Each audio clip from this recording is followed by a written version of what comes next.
ಅವರು ವೃದ್ಧ ದಂಪತಿ ವ್ಯಕ್ತಿಯೊಬ್ಬರ ಸ್ವಾಧೀನದಲ್ಲಿದ್ದ ಭೂಮಿಯಲ್ಲಿ ವಾಸವಾಗಿದ್ರು. ಆದರೆ ಅಧಿಕಾರಿಗಳು ಏಕಾಏಕಿ ತಮ್ಮ ಮನೆಯನ್ನ ಧ್ವಂಸ ಮಾಡಿದ್ದಾರೆ ಅಂತ ಕಣ್ಣೀರು ಹಾಕ್ತಿದ್ದಾರೆ.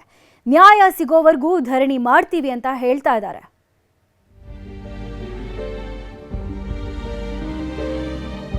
ಕಳೆದ 2 ವರ್ಷದಿಂದ ಈ ವೃದ್ಧ ದಂಪತಿಗಳನ್ನ ಯಾರು ಕೂಡ ಕೇಳೋರಿಲ್ಲದಂತಾಗಿದೆ.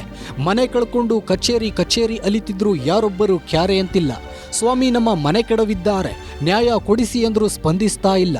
ಇದೀಗ ನ್ಯಾಯ ಸಿಗೋವರೆಗೂ ಧರಣಿ ಕೈಬಿಡಲ್ಲ ಅಂತ ಪಟ್ಟಿಡಿದು ಕೂತಿದ್ದಾರೆ. ಇವರು ಮುತ್ತುಸ್ವಾಮಿ ಮತ್ತು ರಾಧಮ್ಮ ದಂಪತಿ ದಕ್ಷಿಣ ಕನ್ನಡ ಜಿಲ್ಲೆಯ ಕಡಬ ತಾಲೂಕಿನ ಕೌಕ್ರಾಡಿ ಗ್ರಾಮದ ಕಾಪಿನ ಬಾಗಿಲು ನಿವಾಸಿಗಳು. ಕಳೆದ ಹಲವು ವರ್ಷಗಳಿಂದ ವ್ಯಕ್ತಿಯೊಬ್ಬರ ಸ್ವಾಧೀನದಲ್ಲಿದ್ದ ಭೂಮಿಯಲ್ಲಿ ವಾಸವಾಗಿದ್ರು. 6 ವರ್ಷಗಳ ಕಾಲ ಜೋಪಡಿಯಲ್ಲೇ ಜೀವನ ಮಾಡಿದವರು ನಂತರ ಚಿಕ್ಕದೊಂದು ಮನೆ ಕಟ್ಕೊಂಡು ಬದುಕ್ತಾ ಇದ್ರು. ಆದರೆ ಕೌಕ್ರಾಡಿ ಗ್ರಾಮ ಪಂಚಾಯತ್ ಅಧಿಕಾರಿಗಳು ಇದು ಸರ್ಕಾರಕ್ಕೆ ಸೇರಿದ ಜಾಗ, ಅಕ್ರಮವಾಗಿ ಮನೆ ನಿರ್ಮಿಸಲಾಗಿದೆ ಅಂತ 2024 ಡಿಸೆಂಬರ್ 11ರಂದು ಮನೆಯನ್ನ ಧ್ವಂಸ ಮಾಡಿದ್ದಾರೆ. ಅಲ್ಲದೆ ಅಲ್ಲಿಂದ ತೆರವುಗೊಳಿಸಬೇಕೆಂದು ವ್ಯಕ್ತಿಯೊಬ್ಬರು ನ್ಯಾಯಾಲಯದಲ್ಲಿ ಸಾರ್ವಜನಿಕ ದಾವೆ ಹೂಡಿದ್ರು. ಹೀಗಾಗಿ ಯಾವ ಕಚೇರಿಗೆ ಹೋದ್ರು ಪ್ರಕರಣ ನ್ಯಾಯಾಲಯದಲ್ಲಿದೆ ಅಂತ ಸಬೂಬು ಹೇಳಿ ಕಳಿಸಿದ್ರಂತೆ. ಒಂದು ಆಫೀಸ್ಗೆ ಹೋದ್ರೆ 10 ಗಂಟೆ ಆದ್ರೂ ಒಂದು ತಹಸೀಲ್ದಾರ್, ಒಂದು ಸಬ್ ಇನ್ಸ್ಪೆಕ್ಟರ್, ಒಂದು ACDC ಬರಲ್ಲ.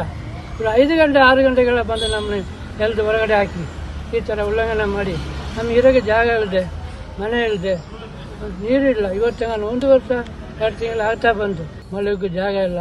ಈ ಮಳೆಗಾಲದಲ್ಲಿ ಹೆಂಗೋ ಒಂದು ಟಾರ್ಪಾಲ್ ಕಟ್ಕೊಂಡು ಜೀವನ ಮಾಡಿದ್ವಿ. ಮಳೆ ಕಮ್ಮಿ ಆಯ್ತು, ಮಳೆ ನೀರಲ್ಲಿ ಕುಡಿತಾ ಇತ್ತು, ಹೊಟ್ಟೆ ಕಟ್ಟುಗ ನೀರು ಇಟ್ಕೊಂಡು ಕುಡಿತಾ ಇತ್ತು. ಕುಡಿಲಿಕ್ಕೆ ನೀರಿಲ್ಲ, ಕರೆಂಟ್ ಇಲ್ಲ, ಮಲಗಲಿಕ್ಕೆ ಜಾಗ ಇಲ್ಲ.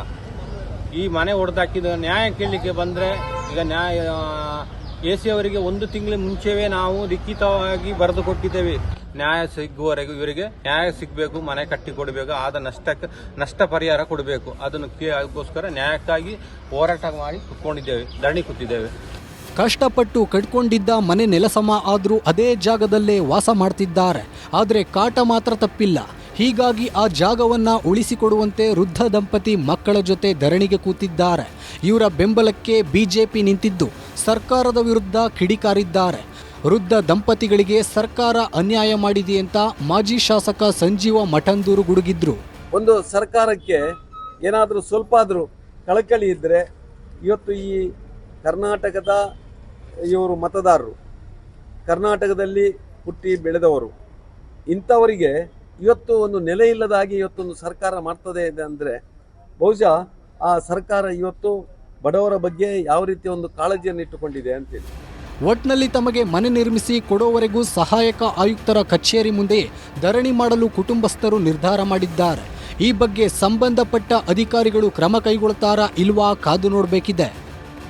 ಅಜಿತ್ ಕುಮಾರ್, ನ್ಯೂಸ್ 18 ಪುತ್ತೂರು.